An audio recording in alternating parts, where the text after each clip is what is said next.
Brigadier retired Rashid वली जंजुआ साहब ने भी हमें ज्वाइन किया है। ब्रिगेडियर साहब, साबिक DGI-SI lieutenant general retired Faiz Hamid को तहवील में ले लिया गया है और उनके खिलाफ कोर्ट मार्शल कार्रवाई का आगाज कर दिया गया है। सर, क्या कहेंगे? देखें, ये तो एक फौज में जो खुद एहतसाबी का बड़ा कड़ा एक निज़ाम है और कोई भी उससे बालातर नहीं होता और जितना बड़ा रैंक हो उतनी ज़्यादा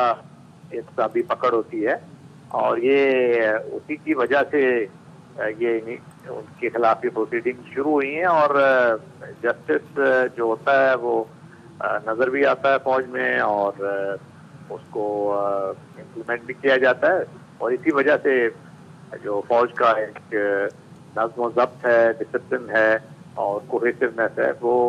ज़ाहिर होती है, क्योंकि किसी भी ऐसे ऑर्गेनाइजेशन में जो ये सिस्टम ना हो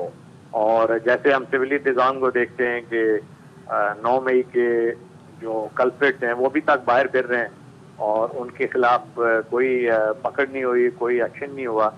तो बनिस्बत उसके अगर आप इधर देखें तो फौज ने काफ़ी सीनियर रैंक के अफसरान को भी और बिला तफरीक रैंक के तो उनको एहतसाबी कार्रवाई से गुजारा है और एक एग्जाम्पल सेट किया है पूरे मुल्क के लिए। तो मेरा ख्याल है कि ये एक और एग्जाम्पल है जिसमें फौज का जो खुद एहतसाबी का निज़ाम है उसकी स्ट्रेंथ और उसकी जो ट्रांसपेरेंसी है उसकी तरफ ये एक क्लियर इशारा है। ठीक है ब्रिगेडियर साहब, आई रिक्वेस्ट प्लीज साथ ही रहिएगा। हारिस नवाज साहब भी हमारे साथ मौजूद हैं। हारिस साहब, यकीनी तौर पर ये बहुत ही इंपॉर्टेंट है और इसकी जो तफसील सामने आ रही है अभी तक वो हम अपने नाजरीन तक शेयर कर रहे हैं, लेकिन हाउ बिग इज दिस? मतलब इस रैंक के officer plus someone who held such a big position, इस तरह की माजी में कोई मिसाल मिलती है या ये पहली बार ऐसा हो रहा है कि ये कार्रवाई हुई है इस रैंक और इस पोजीशन पे? नहीं, इससे पहले भी अगर आपको याद हो तो 3 स्टार जनरल थे लेफ्टिनेंट जावेद इकबाल और वो बहुत ही इम्पोर्टेंट अपॉइंटमेंट पर रहे थे। उनके खिलाफ भी कार्रवाई हुई थी, उनको कोर्ट मार्शल में 14 साल की सिविल जेल दी गई थी। इसी तरह एक ब्रिगेडियर थे और उनके खिलाफ भी इंक्वायरी हुई थी कोर्ट मार्शल और उनको डेथ पेनल्टी दी गई थी। फौज में रैंक जिसका भी हो, चाहे सिपाही हो या सीनियर मोस्ट हो, जो भी डिसिप्लिन खराब वर्जी करेगा, बेज़ाब्तियाँ करेगा,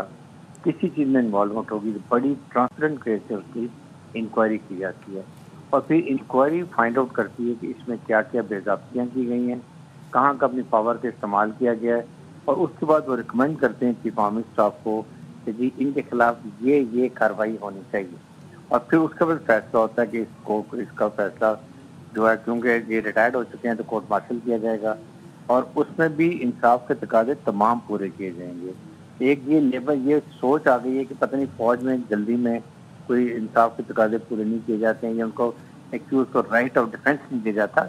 बल्कि इसमें हर चीज़ दी जाती है। आप अपनी मर्जी का लॉयर कर सकते हैं, आप अपनी जो है पूरी डिफेंस की एविडेंस लेकर आते हैं और उसके बाद लेकिन फ़र्क ये है कि जल्दी ट्रायल होता है, डे टू डे बेसिस पर होता है, टाइम और नेसेसरी वेस्ट नहीं किया जाता, बल्कि यहाँ तक होता है टाइम के स्पेसिफिक टाइम दिया जाता है आपको। अगर हाई प्रोफाइल जैसा ये कि अगर मे बी 3 मंथ 6 मंथ ताकि कोई एविडेंस कंप्लीट की जाए और उसके बाद सजा दी जाए। सिविल कोर्ट में ये होता है कि 10 स्टेप केस चलते हैं तो उससे यही होता है कि जस्टिस डिलेड जस्टिस डिनाइड होता है। तो यहाँ पर सेल्फ फाउंडिंग, लेकिन it is not only for senior officers, it start from सिपाही रैंक्स टू सूबेदार मेजर, उसके बाद colonel, brigadier, 3 star, everyone come under manual of Pakistan military law और उसके अंदर जो फॉल करता है वो हर वक्त उससे ट्राई किया जा सकता है। यही एक मिसाल है। इससे सिर्फ ये कि हमारी self accountability is above all, इस पे कोई कॉम्प्रोमाइज नहीं है और जिस रैंक का भी होगा अगर वो कानून को हाथ लेगा, ये गलत बात करेगा तो उसके खिलाफ कार्रवाई की जाएगी।